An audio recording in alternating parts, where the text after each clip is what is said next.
الحمد لله وكفى وسلام على عباده الذين اصطفى أما بعد فأعوذ بالله من الشيطان الرجيم بسم الله الرحمن الرحيم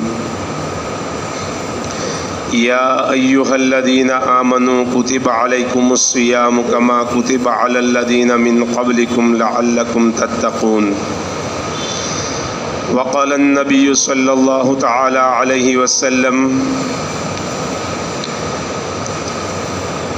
الصوم جنة أو كما قال عليه الصلاة والسلام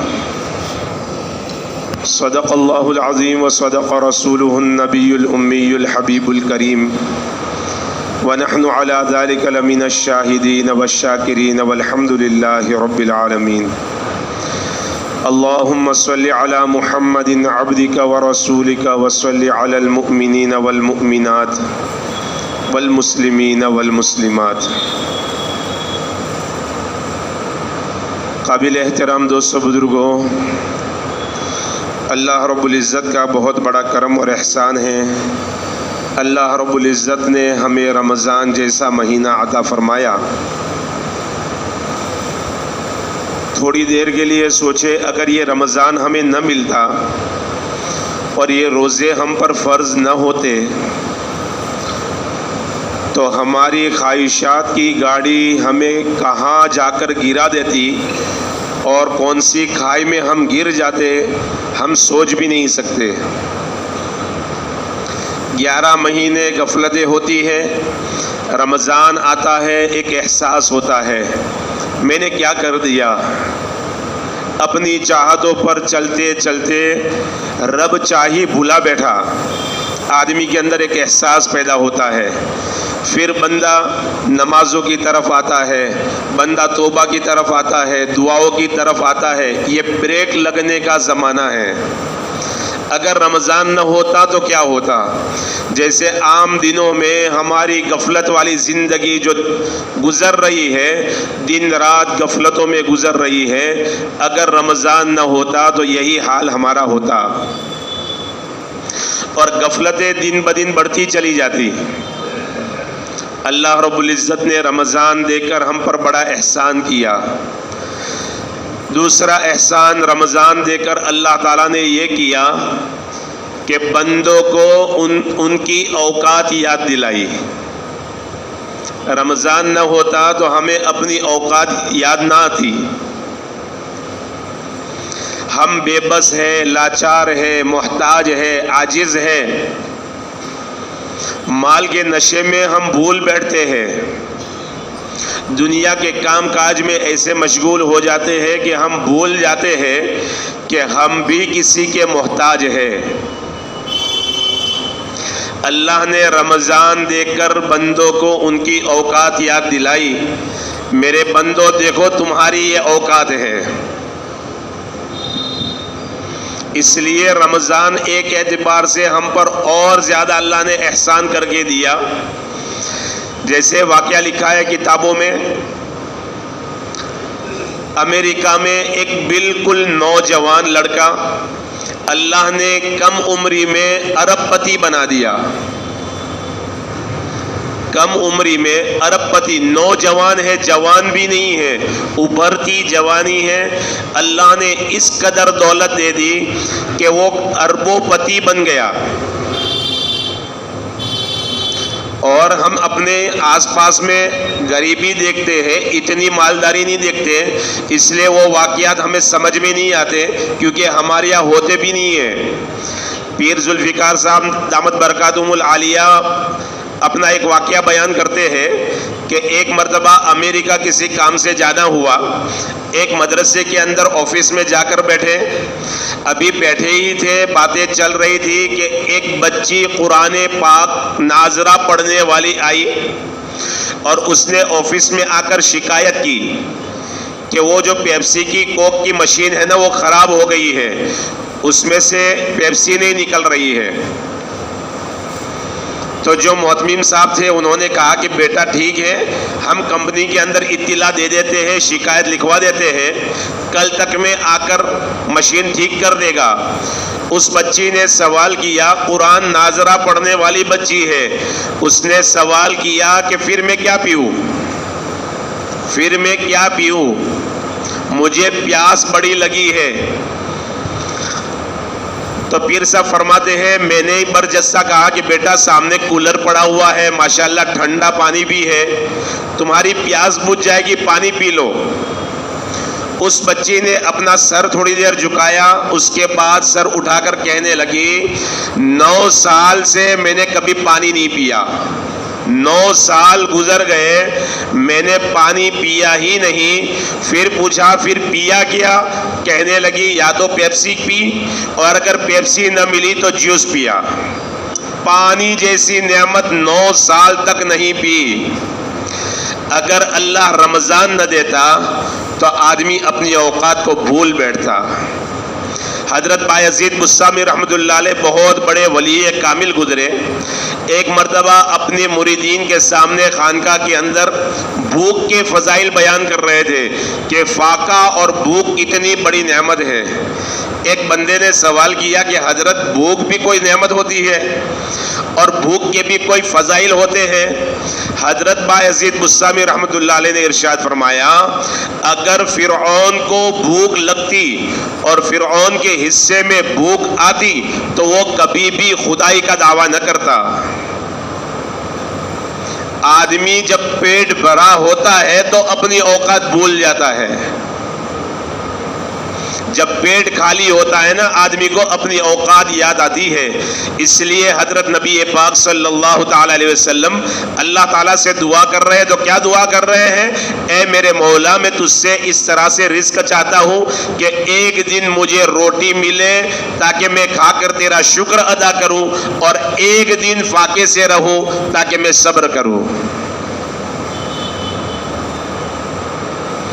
بھوک بھی بہت بڑی نعمت ہے۔ انسان کی عقل کو ٹھکانے لگانے کے لیے اللہ نے بھوک دی ہے، اور روزے کی شکل میں اللہ نے بندوں کو بھوک کے اوپر مجبور کر دیا۔ اس میں بندوں کا اپنا ہی فائدہ ہے، ورنہ بندہ اپنی اوقات بھول جاتا۔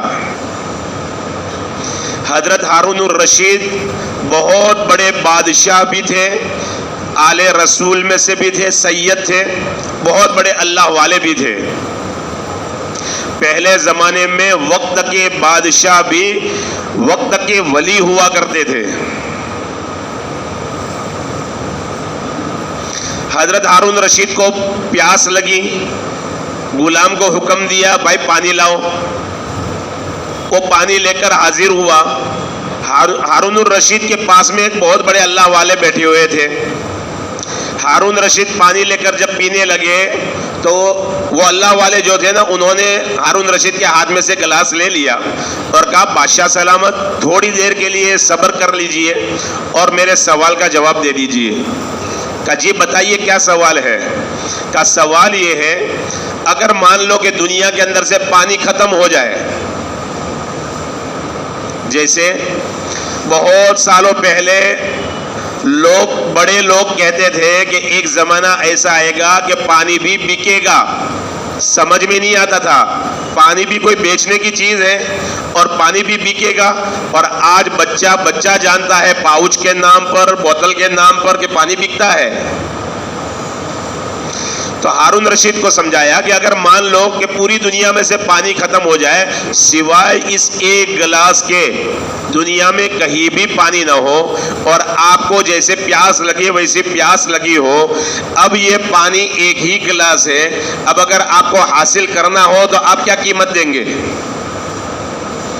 ہارون رشید نے عرض کیا کہ اگر مجھے ایک گلاس حاصل کرنے کے لیے اپنی جو حکومت ہے، کتنی بڑی حکومت تھی، ہارون رشید اپنے تخت پر بیٹھ کر آسمان کی طرف نگاہ اٹھا کر بادلوں سے کہا کرتے تھے اے بادل تیری مرضی جہاں چاہے جا کر برس جا، اے بادل تیری مرضی، جہاں چاہے جا کر برس جا، تیرے پانی سے اگنے والی فصل کا خراج اور ٹیکس تو میرے خزانے میں آئے گا۔ اتنی بڑی بادشاہت کے مالک تھے، کیا کہہ رہے ہیں؟ آدھی بادشاہت دے دوں گا ایک گلاس پانی کے لیے۔ پیاس لگتی ہے نا، پیاس، جیسے کورونا میں پیاس لگی لوگوں کو تو گٹر کا پانی بھی لوگوں نے پیا۔ آپ حضرات نے بھی سوشل میڈیا پر وہ ویڈیو دیکھے ہوں گے، گٹر کا پانی بھی پی رہے ہیں۔ پیاس ایسی چیز ہے۔ تو ہارون رشید کو پھر وہ گلاس دے دیا، ہارون رشید نے سنت طریقے پر پانی پیا۔ پانی پینے کے بعد پھر اس اللہ والے نے سوال کیا، بادشاہ سلامت، یہ ایک گلاس پانی جو آپ کے پیٹ میں گیا، اگر خدا نہ خواستہ آپ کو کوئی ایسی بیماری ہو جائے کہ وہ پانی پیٹ کے اندر سے نہ نکلے، پیٹ میں ہی رک جائے، اب نکالنے کے لیے آپ کیا قیمت دو گے؟ ہارون رشید نے کہا، نکلے بغیر تو آدمی بے چین ہو جاتا ہے، جن کو پتھری کی تکلیف ہو، اور وہ بھی پیشاب دانی کی پتھری کی تکلیف ہو، مثانے کی تکلیف ہو، ان کو پوچھو مچھلی کی طرح سے تڑپتے ہیں، پیشاب نہیں ہوتا۔ کتنے مریض ایسے ہوتے ہیں جن کو پیشاب نہیں ہوتا تو پھر لے کر جاتے اور نلی ڈلواتے ہیں۔ پانی کا اندر جانا بھی اللہ کی نعمت، اور پانی کا اندر سے نکلنا بھی اللہ کی نعمت ہے۔ ہارون رشید نے کہا، اگر مجھے آدھی سلطنت دینے کی ضرورت پڑی اور خرچ کرنے کی ضرورت پڑی تو میں کر دوں گا، لیکن اپنی صحت کے لیے سودا کرنا مجھے منظور ہے۔ اب اللہ والے نے سمجھایا، بادشاہ سلامت، پتا چلا آپ کی ساری حکومت اور بادشاہی کی قیمت ایک گلاس پانی ہے، کہ ایک گلاس پانی کا اندر جانا آدھی حکومت اور اس کا باہر نکلنا آدھی حکومت۔ اب اندازہ لگاؤ، یا ایک گلاس پر اتنی قیمت دیتے ہیں، اللہ نے زندگی میں آپ کو کتنے گلاس پانی پلا دیا، کوئی حساب ہے؟ اللہ کی نعمتوں کی قدردانی جب بندہ پیاسا ہوتا ہے، بھوکا ہوتا ہے، تب ہوتی ہے۔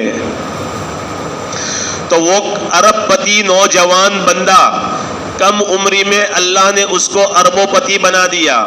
اللہ کی شان، انسان ہے، اس کو وائرس کا اٹیک ہو گیا، ایک دن، 2 دن، 3 دن بخار اترنے کا نام نہیں لیتا، چوتھے دن تنگ آ گیا۔ جتنا آدمی بڑا ہوتا ہے اس کے کام کاج بھی زیادہ ہوتے ہیں۔ یہاں رنگ بج رہی ہے، وہاں رنگ بج رہی ہے، کتنی میٹنگیں ہیں جو کینسل کرنی پڑی، وہ سارا ایک پروگرام ہوتا ہے بڑے لوگوں کا۔ 3 دن تک پریشان ہو گیا، چوتھے دن اس نے ایک ڈاکٹر کو فون کر کے گھر بلوا لیا۔ گھر بلوانے کے بعد ڈاکٹر کے سامنے پوری بات رکھی کہ دیکھو اس طرح کا معاملہ ہے، میں دوائی بھی کھا رہا ہوں لیکن پھر بھی بخار دور نہیں ہوتا، ذرا چیک کرو۔ پھر اس کی زبان سے جملہ نکلا، وائی می، میرے ساتھ ہی کیوں، میرے ساتھ ہی کیوں؟ وہ ڈاکٹر صاحب دیندار تھے، سامنے کرسی پر بیٹھ گئے، ابھی چیک کرنے کے لیے کھڑے ہوئے تھے، سامنے کرسی پر بیٹھ گئے، اس کے بعد اس کے جملے کا جواب دیا کہ بھائی تم یہ کہہ رہے ہو وائی می، میرے ساتھ کیوں؟ سوال یہ ہے وائی ناٹ یو، تمہارے ساتھ کیوں نہیں؟ پھر ساری باتیں بیان کی، کیا تم کوئی انوکھے ہو؟ تم سونے کے بنے ہوئے ہو، تم کو بھی تمہاری ماں نے جنا ہے، اور تم بھی مٹی کے بنے ہو، دوسروں کو بھی بیماریاں لگتی ہے، تم کو لگ گئی تو اس میں کون سا کمال ہے؟ تمہاری زبان پر یہ جملہ کیوں آیا کہ میرے ساتھ ہی کیوں؟ کبھی تم نے یہ سوال کیا میری اوقات کیا تھی؟ میں ایک چھوٹی سی عمر کا، میرے اللہ نے مجھے کروڑ پتی بنا دیا، ارب پتی بنا دیا، وائی ناٹ یو؟ تم قابل نہ تھے، پھر تمہارے ساتھ اللہ نے یہ معاملہ کیوں کیا؟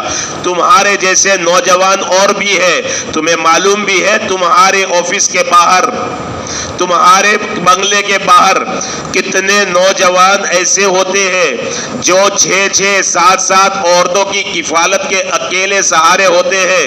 ان کے پاس جاب نہیں ہوتی, وہ جاب تلاش کرنے کے لیے صبح سے شام تک 6-6 8-8 گھنٹے تمہارے دروازے پر کھڑے ہو کر واپس چلے جاتے ہیں. جب وہ گھر شام کو واپس خالی ہاتھ جاتے ہیں تو ان کی بہنوں کے آنکھوں میں آنسو آ جاتے ہیں, اس لیے کہ رات بھوک کی حالت میں گزارنی پڑے گی. وہ بھی اللہ کے بندے ہیں, تم بھی اللہ کے بندے ہو. وہ بھی پڑھے لکھے ہیں, تم بھی پڑھے لکھے ہو. وہ بھی نوجوان ہیں, تم بھی نوجوان ہو. Y not you? تمہارے ساتھ وہ معاملہ کیوں نہیں؟ تمہیں در بدر کا محتاج اللہ نے کیوں نہیں بنایا؟ تمہیں جاب کرنے والا کیوں نہیں بنایا؟ اللہ نے اتنی نعمتیں دی, تمہیں اربوں پتی بنا دیا. اللہ نے اس قدر دولت دی تھی کہ اگر وہ روزانہ ایک پلین کرائے پر کرے, امریکہ سے ایک پلین کرائے پر کرے اور سعودی جائے, روزانہ عمرہ کر کے آئے, تب بھی اس کی دولت میں ذرہ برابر فرق نہ پڑے. اتنی بے شمار دولت اللہ نے دی تھی, لیکن اللہ کا نظام دیکھو, اس بندے نے ایک عمرہ تک نہیں کیا تھا, ایک عمرہ تک نہیں کیا تھا. اب یہ بندہ سمجھا رہا ہے, یہ ڈاکٹر سمجھا رہا ہے, دیندار ہے نا, اللہ سے تعلق ہے تو بندوں کو اللہ سے جوڑ رہا ہے. وہ یہ سمجھا رہا ہے تمہارے ساتھ کیوں نہیں؟ دوسروں کے ساتھ جو معاملہ ہے وہ تمہارے ساتھ بھی تو ہو سکتا تھا. تم بھی در بدر کے دھکے کھاتے, تم بھی 6-6 گھنٹے لائنوں میں کھڑے رہتے, لیکن تمہارے ساتھ اللہ نے وہ معاملہ نہیں کیا. تمہیں اللہ نے نوازا, تمہیں تو اتنا نوازا ہے کہ تم کبھی چھٹیاں منانے کے لیے پیرس چلے جاتے ہو, کہیں اپنی من پسند جگہوں پر گھومتے ہو, اپنی من پسند کا کھانا کھاتے ہو, اور پھر اس کے بعد گھر کے اوپر نظر ڈال کر کہا کہ دیکھو یہ چیز پیرس کی ہے, یہ چیز جرمنی کی ہے, یہ چیز تم نے چائنا سے منگوائی. دیکھو تو صحیح تم نے اپنا گھر کیسا سجایا ہے. تمہارے کپڑے دیکھو ہزاروں کے, تمہارے جوتے دیکھو ہزاروں کے, تمہاری گاڑیاں لاکھوں کی. اللہ نے اس قدر نعمتیں دی ہے, کبھی اللہ کی نعمتوں کا شکریہ ادا نہیں کیا, کبھی زبان سے اللہ کی نعمتوں کے شکریہ کے کلمات نہیں نکلے. ذرا اللہ نے بخار دیا, وہ بھی تمہارے گناہوں کو معاف کرنے کے لیے اور تمہیں یہ دکھانے کے لیے کہ بندے نعمتوں میں یہ نہ سمجھنا کہ میں بھی کچھ ہوں. اوقات دکھانے کے لیے اور اوقات یاد دلانے کے لیے اللہ نے ذرا سا بخار دیا, ذرا سا وائرس کا اٹیک ہوا تو تمہاری زبان پر یہ جملہ آیا, 3 دن کیا بستر پر پڑے رہے. لوگ کتنے کتنے سالوں تک بستر پر پڑے رہتے ہیں. اللہ کے چہیتے نبی ہے سیدنا ایوب علیہ الصلوۃ والسلام ہے, وہ بھی کتنے سالوں تک بیمار رہے. اللہ کے نبی ہونے کے باوجود, اللہ کے محبوب اور چہیتے ہونے کے باوجود ان کی زبان پر تو کبھی شکوہ نہ آیا کہ میرے ساتھ کیوں, وائی می کا سوال نہیں آیا. تمہاری زبان پر یہ جملہ آ گیا.